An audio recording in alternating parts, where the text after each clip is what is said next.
Hello, everyone. I want to thank everyone who has sent me feedback and comments. It's been really useful and I really appreciate it. This episode is going to be about how I make a decision about how to repair a book or not. And then I'm thinking that in episode 3, I'll have some more hands-on content. So a brief mention of knitting before we start. I'll just say that this is the Nantucket jacket by Nora Gahn in Jupiter Moon Sabine yarn. I love it. And I'll have a link to information about that and everything else I'm mentioning in the description below the video. So first of all, I like to keep track of what I'm thinking about and what I'm thinking of doing and what I'm learning. So I keep a written journal, and yeah, I'm a big Star Trek fan, so that's the Enterprise. Um, I really encourage people to keep a journal and jot down things you're learning, your ideas, or things you want to learn more about. If somebody mentions something and you don't know what it is, jot it down, and then it's easier to go find it. I find this really helpful. And what I learn and what I want to learn. Also, I keep information about the books and what I'm thinking about doing, thinking about repairing, etc. So when I have a book that's somewhat broken, I try to figure out, do I want to let it remain as is? It's perfectly valid. Maybe I'm just going to use it at home gently. Do I want to replace it? Maybe there's ready copies available. I'm just going to get a new one that's in better condition. And if this one's in really bad shape, maybe donate it to a creative reuse place so artists can use it for something, or I'll use it for something artistic. Maybe I'm going to repair it. Maybe it could be reformatted. If it's a very, very old book in the public domain, maybe there's not a digital copy available. Um, So those are some of the decisions I try to make. When I'm trying to get an idea about a book, I try to get an idea of a book's value. And I will search sites. I tend to turn first to alibris.com, then biblio.com. These are independent sites with a lot of used book dealers. Sure, Amazon and its family of sites.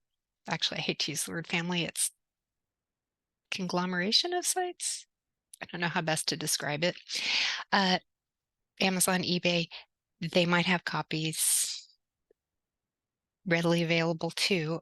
If you use something like eBay, I'd say pay attention to the sold items because that's what items actually really sold for, rather than it being posted as a hopeful price. Um, and there are sites where you can get professional appraisers too, and with information on that. And again, I'll have some of the resources I know about in the description. If you all have other favorite resources, please let me know or post them in the comments.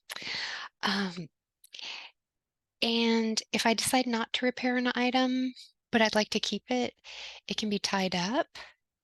It can be, I can make wrappers for it. I can make a box for it, or it can just sit as is sometimes.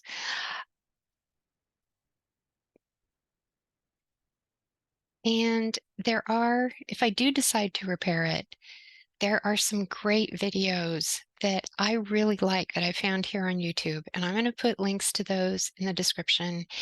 And I really encourage you all to watch them. They have great information from professionals, and they also, I like these videos because they have really good angles.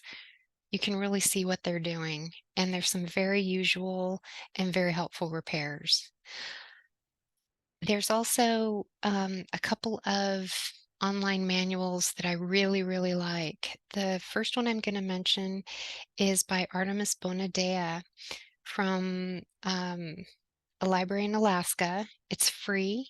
It's online to use very easily, or it's available as a PDF. You can download it, and it's on conservation book repair, and it's a wonderful manual. I love it. It's probably my favorite. Dartmouth University also has a manual of simple book repair, and I'll put a link down to that one as well in the video description. I'm also going to add a link to the Book Arts web. It has tons of information from book artists who make artists' books and similar crafts and arts, as well as links on book repair and preservation and conservation. Also, a site called Cool, it's Conservation Online, again, a wealth of information, and a few other online books that are available. So this is going to be a very short video.